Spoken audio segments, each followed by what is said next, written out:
from New York City, the makers of Clippercraft clothes for men, and 1,036 leading retail stores from coast to coast, present the world's most famous detective, Sherlock Holmes.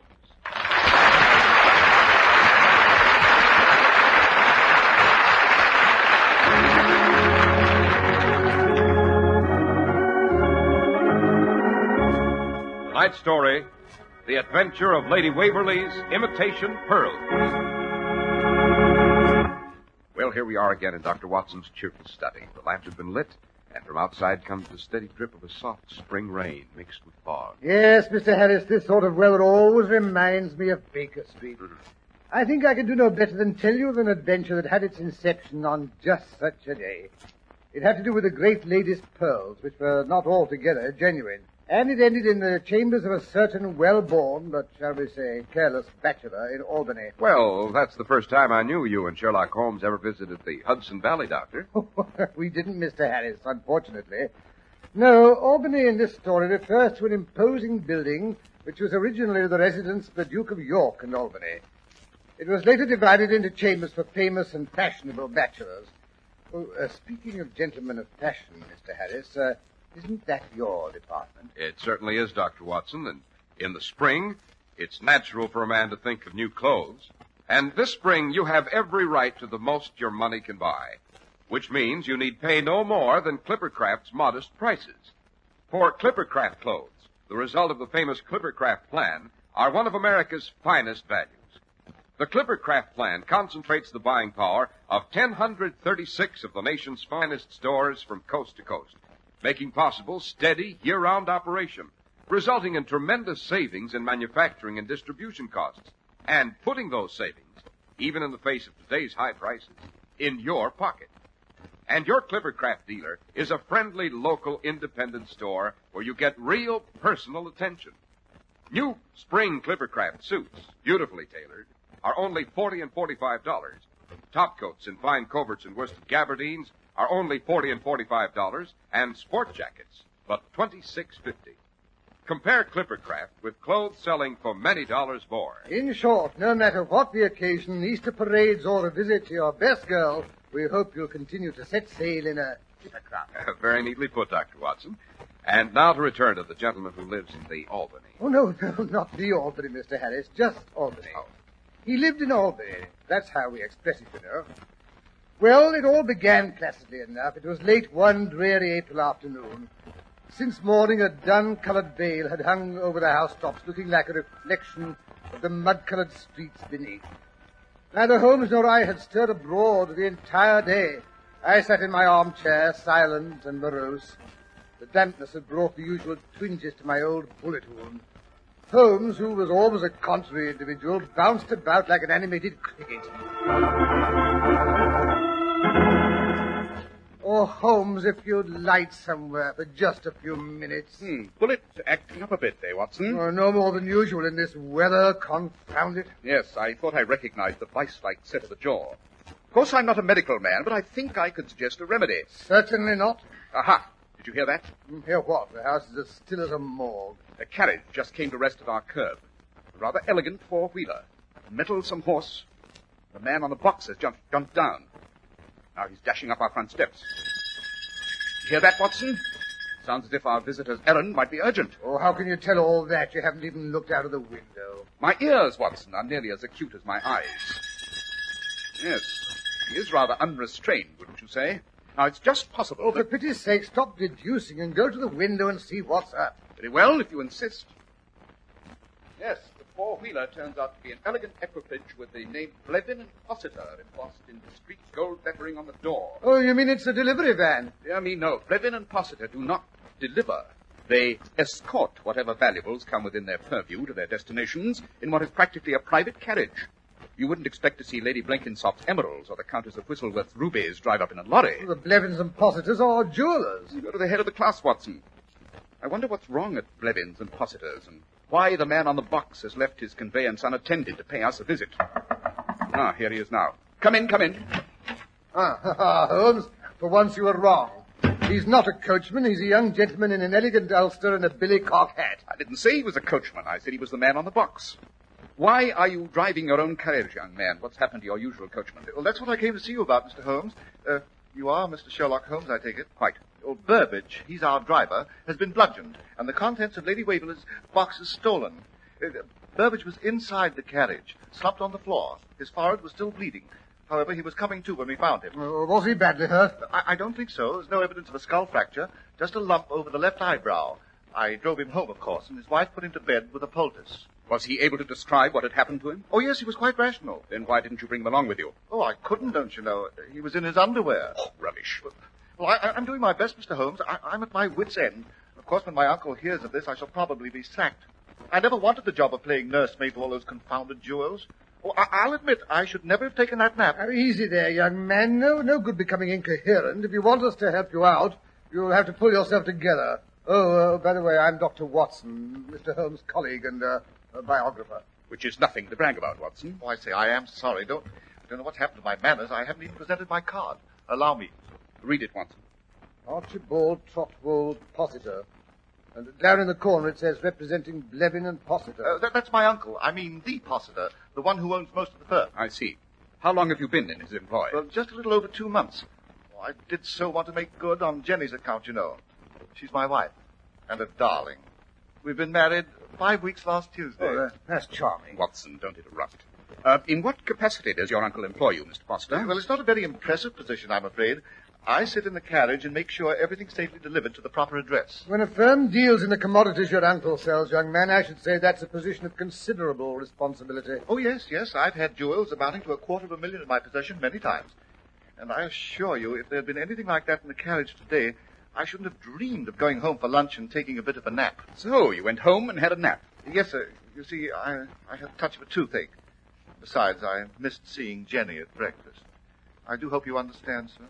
Quite. And where did you leave the carriage with the undelivered packages? Oh, just out in front, Mr. Holmes. It shouldn't have been too much of a risk. Burbage has been with the firm over 30 years. He's thoroughly reliable. Besides, I'd already delivered the really valuable articles, Mrs. Huddleston's emerald earrings and the Duchess of Heppelworth's diamond stomacher. There was only Lady Waverlys' box left, Mr. Holmes. And it certainly never occurred to me anyone would want to lift that. What was in Lady Waverlys' jewel box? Oh, just her pearls and a tea service. Oh, that's a bit thick, eh, Holmes? Just some pearls and a silver tea service. I take it the service was silver, Mr. Possitor. Well, only superficially. She had sent it to be replated, you see. And the pearls were imitations, too. Fairly good ones, I'll admit. She'd had them restrung. She keeps the real ones in the vault. Cagey old girl, eh, Holmes? Fortunately for her. Well, that's my point exactly, Mr. Holmes. It'll ruin our reputation to know there's been a theft of any kind. People will be decidedly skittish about having us repair their jewels if they hear of it. I don't know what my uncle will say. When did you first discover something was wrong? Well, when Jenny woke me from my nap. I hadn't meant to take more than 40 winks, but it was nearly 2 o'clock when she started to shake me. Archie! Archie, darling! Archie, wake up! Oh, it's too early to get up. Archibald, you are up. At least you ought to be. It's the middle of the afternoon. And Cook says the carriage has disappeared. What carriage? Blevins and Positors, of course. Cook says she thinks something's happened to Burbage. She took a look out the window while she was washing the dishes. She says she saw Burbage talking to a tall gentleman in a top hat. Next thing she noticed, Burbage seemed to be taken ill or something, because the gentleman was helping him into the cab. Cook says she was just fixing a cup of hot tea to take out to him when she looked up again and saw the carriage disappearing down the street with Burbage on the driver's box. So he must have recovered, I guess. Oh, but that's impossible. I mean that he'd drive off like that. Maybe he wasn't feeling very fit and decided he'd go home, too. Oh, don't be ridiculous. Burbage wouldn't do that, not without letting me know. Well, he has. So there. And I'm not ridiculous. Oh, there, darling. I didn't mean it. You did so. You just don't love me anymore. Oh, I do. I love you madly. I haven't time to discuss it now. Where's my hat? I've got to go out and find that confounded carriage.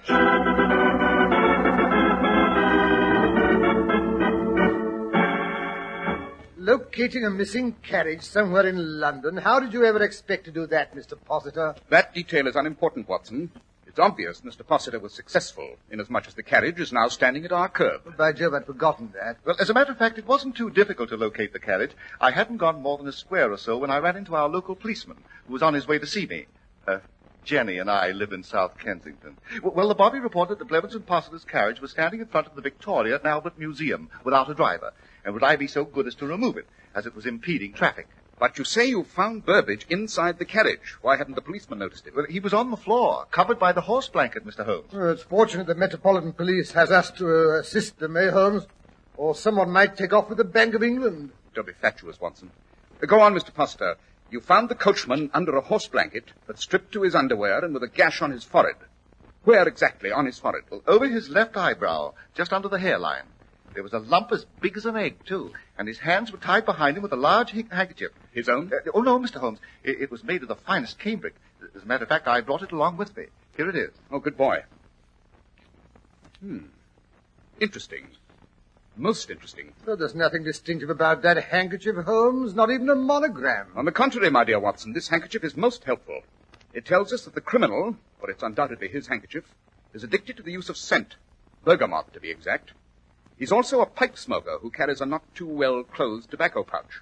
Notice these shreds of tobacco which still cling to the fabric.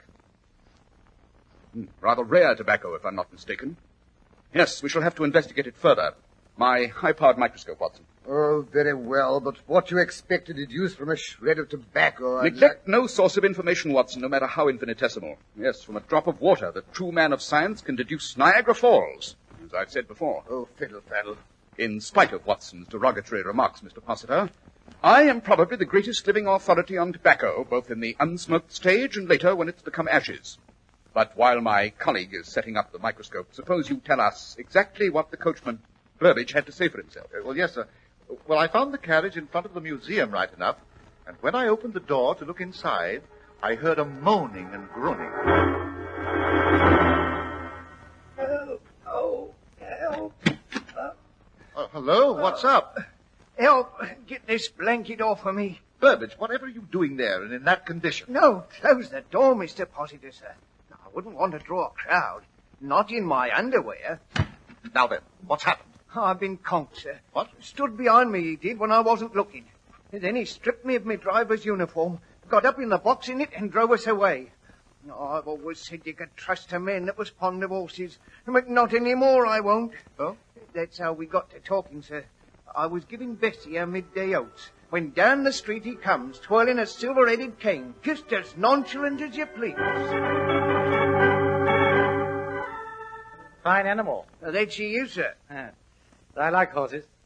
You mind if I give her a lump of sugar? If she'll take it, sir. Bessie don't make up to everybody. Oh, I think she'll accept homage from me, Bessie. That's a good girl. Well, now, will you look at that? The J. She seems to be favoring this hind foot. Oh, really? I hadn't noticed. Maybe she's got a pebble in her shoe. Do you want me to investigate? Oh, no, sir. That's a familiarity she won't stand for. I'll do it. Here, Bessie. Nice girl. Give me the hoof. Easy, Nub. Easy. That's right. Oh! Sorry, old chap. Had to be done. Just a love tap. Into the carriage you go. I want that uniform. Oh. Still conscious, eh? Have to work fast. Yes. Off for the coat. Aha. There we are. Just what I was looking for. How convenient. The box with the Waverly crest right here on the front seat.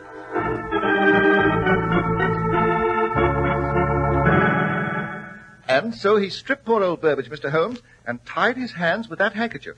After which, he drove the carriage away in Burbage's uniform. But only as far as the Victoria and Albert Museum. At which time he removed the Waverley box and disappeared at his leisure, still wearing Burbage's clothes. No one would think of questioning a man carrying a large, important box if he were wearing Blevins and Possiter's uniform.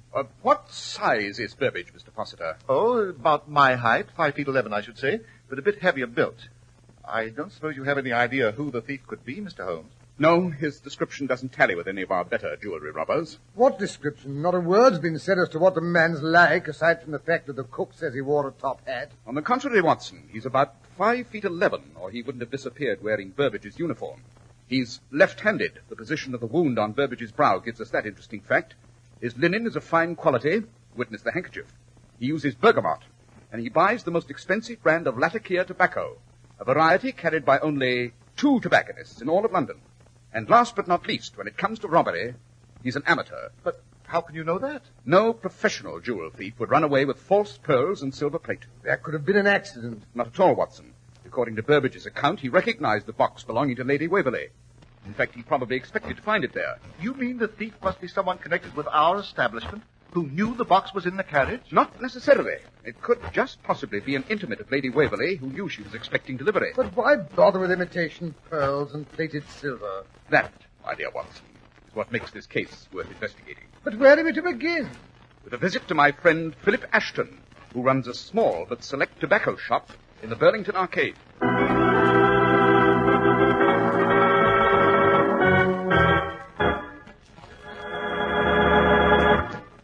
Naturally, there's a reason for Clippercraft's sensational values. It's applying the world's most modern production methods to the fine old craft of clothes making. That's how we bring you truly fine suits for only $40 and $45. Suits that look really expensive. And top coats, fine coverts and worsted gabardines for only $40 and $45. And sport jackets for only $26.50. Smart new spring fabrics, including long-wearing worsteds, are ready for you right now. You'll be delighted, too, with their smart styling and the designing skill that assures your comfort. It's all the result of the unique Clippercraft plan, which concentrates the buying power of 1,036 of the nation's finest stores from coast to coast. Yes, selling expensive clothes at inexpensive low prices at the nation's finest independent stores is the great big idea behind the Clippercraft plan. That's why men who know insist on Clippercraft clothes. So be sure to visit the Clippercraft store in your city. These leading stores in the metropolitan area are proud to add their names to Clippercraft in your suits, top coats, and sport jackets. In Manhattan, Saks 34th, Broadway at 34th. John Wanamaker Men's Stores, Broadway at 8th and 67 Liberty Street. In Brooklyn, Abraham and Strauss. In Newark, New Jersey, Boulevard Men's Shop, Kresge Newark. And in Jamaica, the B&B Clothes Shop, 16408 Jamaica Avenue.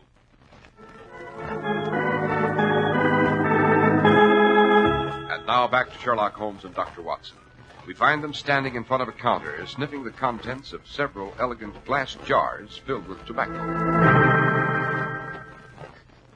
Yes, this, unless I'm very much mistaken, is the mixture the gentleman uses. Mr. Ashton, are there many gentlemen who buy this variety of tobacco? Why, no, Mr. Holmes. It's rather special. And besides being expensive, I sell it to only 4 gentlemen in all. Tell me, among those 4, is there an individual who's about Watson's height, well-dressed, he carries a silver-headed cane, is left-handed, and has a weakness for bergamot scent? Why, no, Mr. Holmes, I'm afraid there's not one of the 4 fits that description. No. Mr. Hopworth has a silver-headed stick, but he's taller than you are. Mr. Eubanks is very short and can't abide scent. The Honourable Clarence Beswick is right-handed, a crack tennis player, you know. Colonel Jameson never appears out of uniform. That tears it, Holmes. Maybe your confounded deductions aren't so infallible after all. No, hold on, though. There was a young gentleman came in yesterday answering that description. He purchased some of this tobacco? No, the young lady bought it for him. She buys it for all her admirers. He seemed rather shy about accepting a present from a lady, but she laughed and said she expected a present from him in return. Said he had never given her a proper present like some of her admirers. Can you remember the gentleman's name? I'm afraid not, Mr. Holmes. She didn't mention it. Just called him Freddie. But I do know the lady's name, sir. Fine lot of good that'll do, eh, Holmes? One blind alley after another. Stop burbling, Watson. What is the lady's name, Ashton? Violet DeVille, the new prima donna of the Gaiety. The one there's been all that talk about. Of course, Holmes. That's the girl the King of Portugal was supposed to have been so crazy about. Showered her with jewels. She's supposed to be one of the reasons he lost his throne. So is every publicity-hungry actress in Europe. You mustn't believe everything you read in the papers, Watson. Oh, balderdash. But what do we do now? Now, let me see. It's just half an hour till curtain time. Dear little Violet should be putting on her makeup.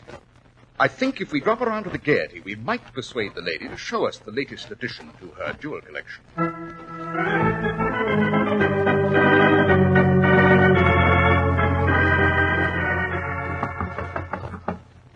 There's 2 gentlemen to see you, Mr. Bill. I can't see anyone now, Peter.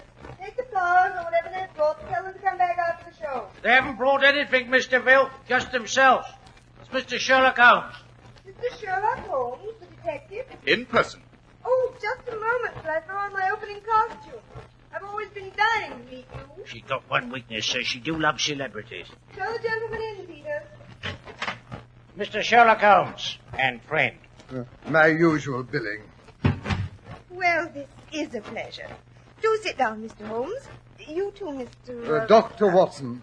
Oh, yes, of course. How stupid of me. I've read all your darling stories. So exciting. I do love to be thrilled.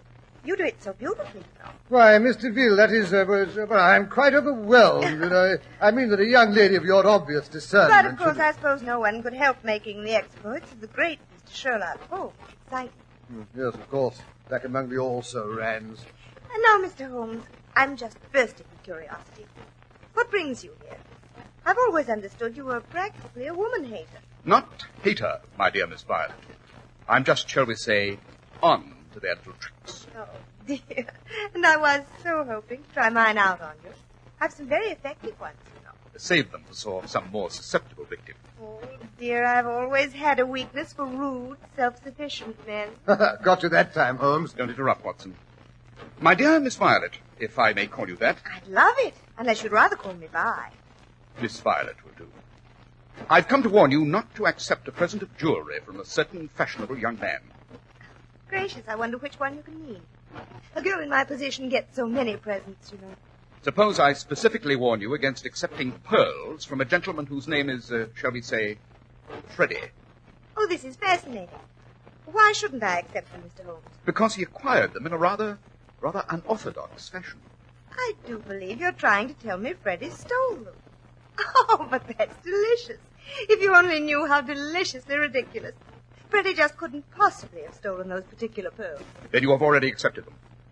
What makes you jump to that interesting conclusion, Mr. Holmes? My dear Miss Violet, you will never make a great dramatic actress until you learn to control your reactions. When I first mentioned the pearls, your eyes darted quickly to your makeup box to see if they were in sight. Then when I intimated they might have been stolen, you couldn't resist closing the lid. This is ridiculous, Mr. Holmes. Freddie wouldn't steal anyone's pearls. Oh, I'll admit he's hot-headed and impulsive, but he wouldn't steal. Are you sure? How well do you know Freddie, Better than you do, at any rate, Mr. Holmes. I may not be a great dramatic actress, but I do recognize the gift when I see it.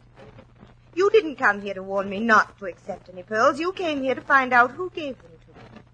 You don't even know Freddie's last name. Sorry, but you won't get it from me. Don't you think you're getting a bit rash, my dear Miss Violet? I mean, why risk getting on the wrong side of the law for a string of imitation pearls? Imitation? Yes. Don't be silly, Mr. Holmes. Freddie's pearls are real, right enough. They've been in the family for years. What makes you think he's given you the real ones, Miss Violet?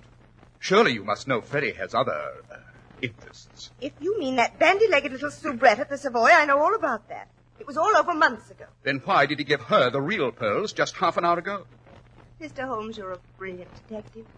But you should not underrate the feminine intelligence. It was a beautiful trap, Mr. Holmes, but just a bit too obvious. Now, if you'll excuse me, I hear the overture. My public is waiting. Do come again, Mr. Holmes, when you've thought up some more tricks. Now, if you don't mind leaving. Not at all. Thank you. We've quite finished. Yeah, interesting female, eh, Holmes? I don't know when I've more thoroughly enjoyed an interview.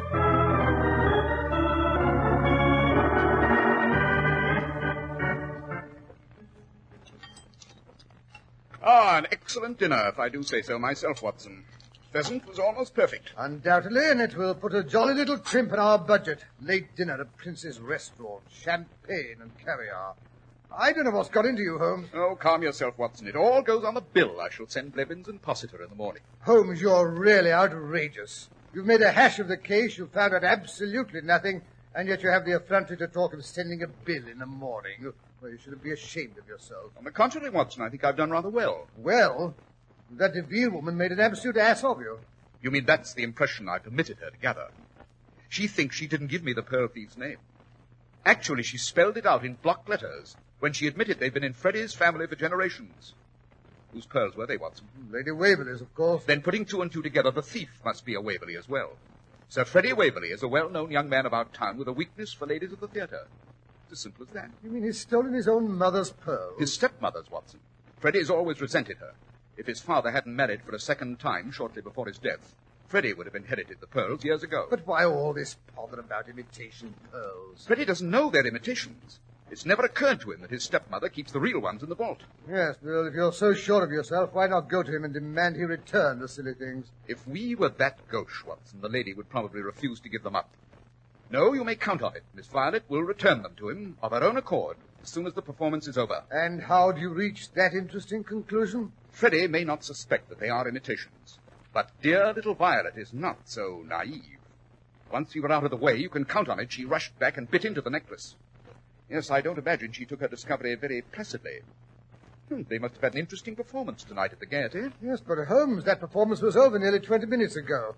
We'd better get ourselves along to Sir Freddie's flat, wherever that is, or Miss Violet will get there ahead of us. Chances are she won't wait to remove her makeup. My dear Watson, why do you think I ordered a table in the window?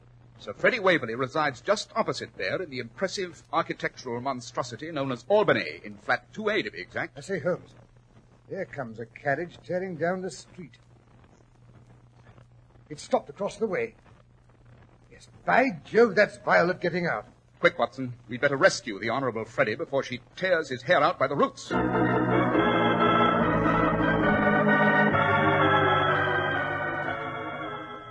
Down this corridor, Watson. Yes, there's Miss Violet. Just going to 2A now. Violet, darling. But how jolly to see you here. I mean, I hadn't hoped so soon, that is. You would have received the pearls this afternoon. Not those pearls. How dared you give me those pearls? I've never been so insulted in all my life. Oh, come off it, Vi. You've accepted jewelry from gentlemen before this? Yes, jewelry, not paste. Violet, what are you raving about? What sort of a fool do you take me for? Do you think I don't know the real ones went to that little scarecrow at the Savoy? Well, give her these. She can put them on her poodle. If you don't mind, Miss Violet, I'll relieve you of those pearls. And we may as well collect the tea service while we're at it, Watson. I see the boxes standing just inside the door. What is this, a burglary? You should recognize the symptoms, Sir Freddie. If you think I've got to stand here and let two don't be a bigger idiot than you can help, Freddie. This isn't a thief. Sherlock Holmes. And don't be alarmed, Sir Freddie. These are not the Waverley pearls. Those are quite safe in Lady Waverley's bank vault. You mean that little floozy hasn't got them? Do dear me, no. That was just a trick on Holmes' part. Why, you unspeakable... Yes, Miss Violet. You should never underrate the masculine intelligence, you know. Particularly when it belongs to Sherlock Holmes.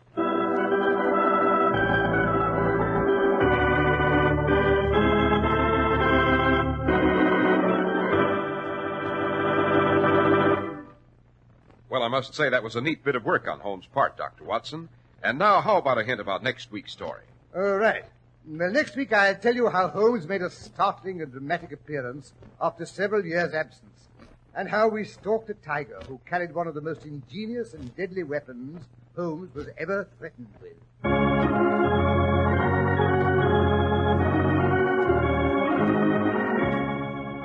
The makers of Clippercraft clothes and 1,036 leading stores from coast to coast have brought you another in the new series of broadcasts featuring the world's most famous detective, Sherlock Holmes. Our stories are based upon the character of Sherlock Holmes, created by Sir Arthur Conan Doyle. Sherlock Holmes is played by John Stanley, Dr. Watson by Alfred Shirley, and the dramatizations are by Edith Meiser.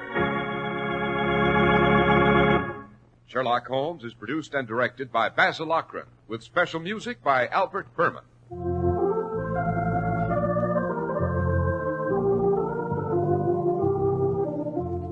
If you don't know your Clippercraft dealer, write Clippercraft, 200 Fifth Avenue, New York City.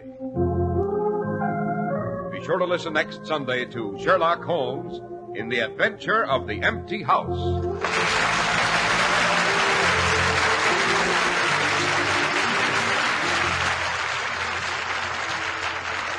This is Cy Harris speaking for Clippercraft Clothes. This is the Mutual Broadcasting System. Melvin Elliott with the news will follow station identification.